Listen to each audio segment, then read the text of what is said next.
Bonjour et bienvenue dans cette nouvelle vidéo où l'on va parler un peu de l'évolution des envies de lecture et des envies d'achat manga. On va en parler principalement au niveau individuel, c'est-à-dire comment une personne a tendance à construire sa collection de mangas, mais avec des facteurs qui sont parfois très généralisables à l'ensemble des lecteurs de mangas. Quand j'étais au collège-lycée, c'était le début de la démocratisation des mangas dans les CDI, les médiathèques et les librairies. Ce n'est que quand j'étais au lycée qu'une librairie spécialisée manga s'est ouverte dans ma ville. De fait, le panel de mangas était limité en nombre et en genre. Collège, lycée, c'est un peu à ce moment-là que beaucoup se lancent dans une collection de mangas, principalement attirés par des titres dits shonen neketsu. Le shonen, je pense que tout le monde connaît. Manga destiné à un public d'adolescents masculins. Le terme neketsu gagne en popularité, souvent de manière péjorative chez les puristes. Il s'agit principalement d'un procédé narratif, très souvent utilisé dans les shonen, où l'on retrouve un héros solitaire orphelin, Coucou Naruto. qui a un rêve qu'il veut absolument réussir malgré les obstacles. Coucou Naruto. Le héros est du côté des gentils, Coucou Naruto. doté de capacités hors normes, Coucou Naruto. en compagnie d'amis rencontrés dans sa quête pour lutter contre le mal. Coucou Naruto. À chaque fois qu'un combat a lieu, ça lui permet, une fois d'avoir pris 3 baffes, 2 côtes cassées, un nez pété et 2 fractures ouvertes, de revenir plus fort, souvent 3 cases plus loin. Coucou Naruto. Et parfois des ellipses dans le parcours qui peuvent sortir de nulle part. Coucou les 95 fileurs de l'anime de Naruto. C'est un procédé que l'on voit très souvent. Si on voit un exemple plus récent, il y a My Hero Academia. C'est souvent nos premiers mangas. Il peut y avoir des différences entre nos lectures de collège et celles de lycée. Personnellement, j'adorais les belles histoires d'amour ou d'amitié au collège. Ça m'aidait à combler la solitude. Quelque part, ça me permettait de vivre ce bonheur par procuration. Par exemple avec Free Basket, Lovely Complex ou encore Blue Dragon. Au lycée, je me suis plus axée sur des mangas d'action, d'aventure, du gore, du policier, du frisson, avec Death Note, Stigma, Gone, Liar Game ou encore Spiral. Cette évolution grandit bien évidemment avec nous. Au lycée, nous allons nous rediriger davantage vers le seinen, manga pour adultes, car nous avons besoin de thèmes plus matures, sans pour autant aller vers le manga austère. C'est pourquoi on se dirige vers une catégorie qui n'existe pas vraiment, le young seinen, le manga pour jeunes adultes. Un bon exemple, c'est l'éditeur Kiun. Leur label seinen cible très souvent les personnes entre 16 et 30 ans. L'évolution des envies dépend aussi de ses moyens. Lorsque l'on est plus jeune, on a les yeux qui brillent face aux youtubeurs mangas qui ont 5 milliards de mangas par jour. Et quand il n'y avait pas les youtubeurs, il y avait le pote qui avait 5 milliards de mangas par jour et il prêtait pas. On se dirige donc vers des shonen, parfois par mimétisme ou en ciblant des licences relativement courtes, 10-15 tomes maximum, exemple Death Note. Ma technique personnelle pour avoir accès à d'autres mangas, la médiathèque de ma ville. Elle était bien fournie avec des ouvrages à la fois nombreux et qualitatifs. C'est là où on commence à être un peu trop grand pour le shonen.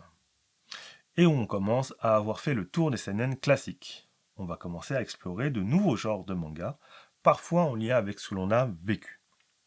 Personnellement, nous avons détesté, mais beaucoup ont été frappés par Bonne Poon Poon, et avaient l'impression que le manga leur parlait, leur faisait ressentir des émotions très particulières. Alors effectivement, Bonne nuit Poun Poun, on va éviter personnellement. Mais Komi cherche ses mots, oui. Plus jeune, je rêvais d'avoir beaucoup d'amis. Alors l'histoire d'une jeune fille très timide qui souhaite juste mieux communiquer avec les autres et avoir des amis me touche et me donne envie de le lire. Yes, trop hâte d'attendre 30 tomes pour la voir dire bonjour. Après avoir exploré le shonen, le seinen et le seinen un peu plus intimiste, qu'est-ce qu'il reste? Eh bien, avec 40 000 mangas publiés en France, répartis dans 8 000 titres différents, on va se mettre à explorer absolument tout et n'importe quoi.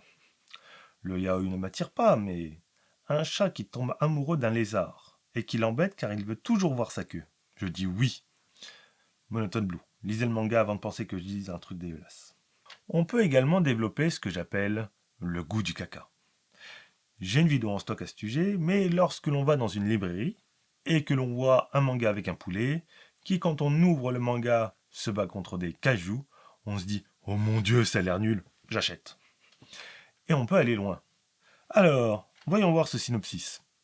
Un homme tronc, pas de bras, pas de jambes, qui fait des galipettes avec sa femme.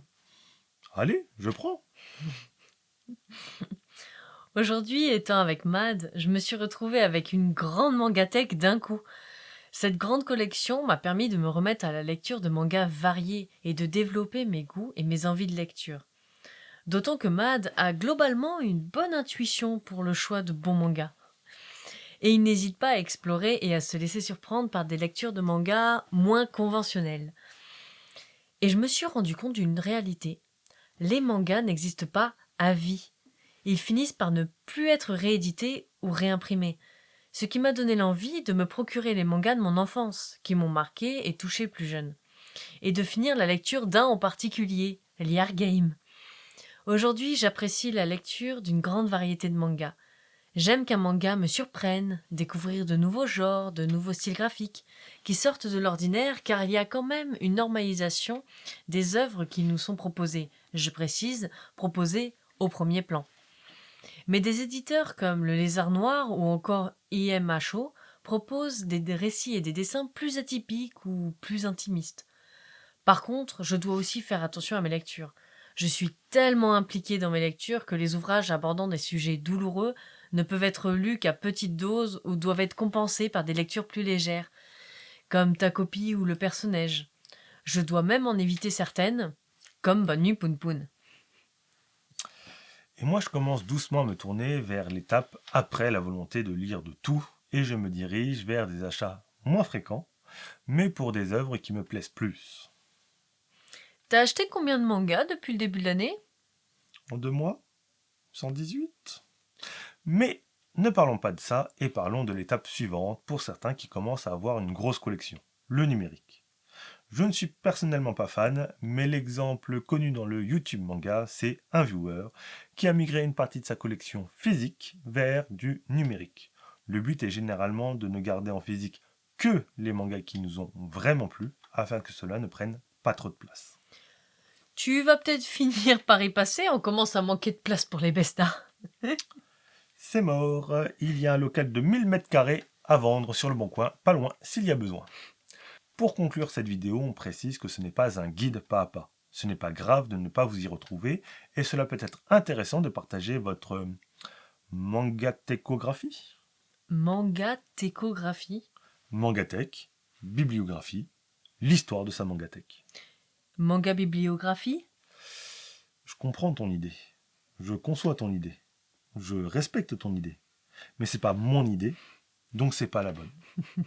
Petit point important, il ne sert à rien de griller les étapes. Chaque étape que nous avons partagée a toujours été des étapes remplies de plaisir. Si vous en êtes encore à apprécier le shonen neketsu, tant mieux. Il y en a de nouveaux qui sortent toutes les semaines. Et il ne sert à rien de se forcer à lire quelque chose que l'on n'a pas envie. On espère que cette vidéo vous aura plu. On en a d'autres en stock et on aimerait bien vos retours. À la prochaine tout le monde.